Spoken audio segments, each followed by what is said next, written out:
You do not experience life. You experience the life you focus on. That's it. If you focus on what's wrong is always available. And so our focus produces our meanings and emotions, which produce the actions of our life.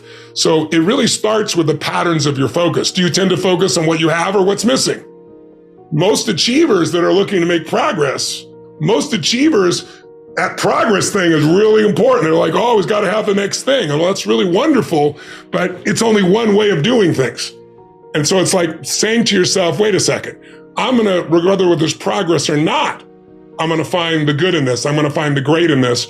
And what that does is it produces a different fuel to live your life from. And from that fuel, it's easy to make progress. 92% of people fall into the category of I gave up. I quit. I knew what my goal was, or I didn't have enough clarity, but I didn't do the things that I needed to do in order to cross the finish line. It really is that simple. Now, the great news is it really is that simple. If you just draw those bright lines in your life, if you make those demands of yourself, if you say, I simply must do this to be the person that I want to be, and therefore I am going to do it, even when it's hard, even when it sucks, even when it's boring, I'm going to keep doing this. Identity is, who are you beyond the problem? There's something inside you that's bigger than anything that's ever happened to you, that ever could happen to you. And tapping in and finding that part of yourself is how you get someone to have sustained strength. So they have a reason to do it, a compelling future, something they're going for. And it's got to be a compelling future about more than just getting by. That's not compelling, or surviving, or doing okay. You know, the secret to anyone who succeeded is they found something they care about more than themselves. Something that has meaning for them that they want to serve more than themselves. Because as human beings, if you get in your head, you're dead. Almost all of us can find something to be upset about. That's the nature of the mind. The mind is constantly dissecting things, separating, comparing. But when you look back and you take a look at somebody's life and you look at the totalitarian aspect of what am I here to serve? What am I here to give? What am I being called to for life? Those are the people that, were in concentration camps and survived. So identity and compelling future are the ultimate things that shape people. I used to tell myself I got really pissed off. My brain gets really sharp and fast and figures the answers. Well, that's true. But when I'm really in a great state, my brain is fast and quick and I enjoy it and people around me enjoy it. So it's also deciding how you're going to be, not just what you're going to do. And I think the combination of those is where the quality of life that people are really looking for shows up. I promise you one thing. If you set a goal and you achieve it, you will gain respect for yourself. And there is nothing that matters more, and I mean nothing. There is nothing that matters more than how you feel about yourself when you're by yourself. So if you structure your life in a way where you set a goal that is two things, exciting and honorable. Exciting to you, you just want to do it. Other people don't have to tell you to do it. You just want to do it, right? It goes back to the whole thing. You've got to want it badly enough. And if you want it badly enough, then you're going to stick with it. And if you don't, then you won't. If it's exciting, then the second thing is that it has to be honorable. And by honorable, I simply mean that it uplifts both you and those around you. That's incredibly important because once you have that, you can give yourself over to it completely. You can build that desire in your life so that it is a raging inferno inside of you that your identity does not allow you to deviate from. The rules in your life do not allow you to deviate from. And the sheer fact of how badly you want it doesn't allow you to deviate from. But you've got to go in and put in the time and energy to build that desire. And the way that you build desire is by telling yourself that you want it, telling other people that you want it, and embodying the emotion that you want to feel in order to cement that feeling inside your mind. Because if it isn't visceral, when you're bored, when you're tired, when life is hard, when you say to yourself, I really want this goal, if you don't actually feel something positive, if you don't actually want it, you will quit.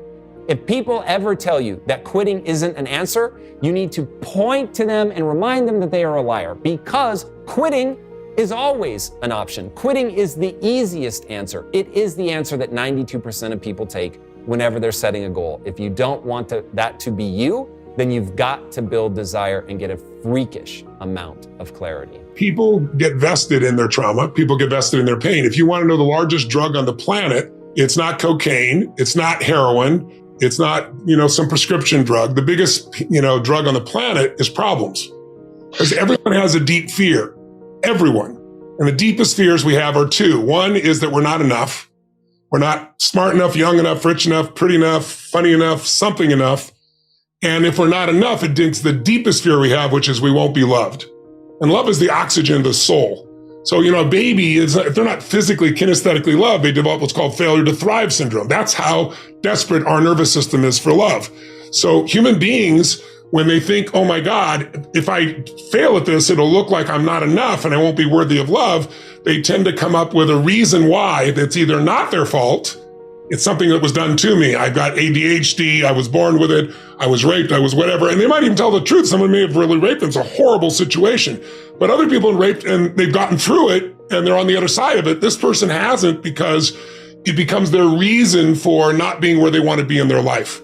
And so the bottom line is a mother can lose her daughter or son through a drunk driver and spend the rest of their life in pain. And another one creates MAD, Mothers Against Drunk Drivers, and does something about it and feels a sense of freedom and a sense of serving that child and a sense of higher purpose in what they're doing. So it's not the problem. It's not the trauma. It's finding what they value more than their problem. And everyone has a place where there's something they value more than their trauma. Some people get out their trauma because they realize I've been so traumatized, loss of this child, that my other child feels completely unloved. And they realize I'm losing that love, I'm losing that child if I don't get my shit together, right? They need a higher level of what's called leverage. Leverage is what makes change a must, not a should. As long as it's a should, you'll have your story. And your story could be a true story. And you'll tell your story and share your story with yourself or other people or both, and you stay stuck. But trauma is, it's a bruise. It's not a tattoo, right? Any bruise can be healed. For some reason, a lot of you have got it into your mind, and I know the reason, okay? It's cultural programming. They want you to see making money as a bad thing because if you are broke, they can more easily control the path of life that you were on.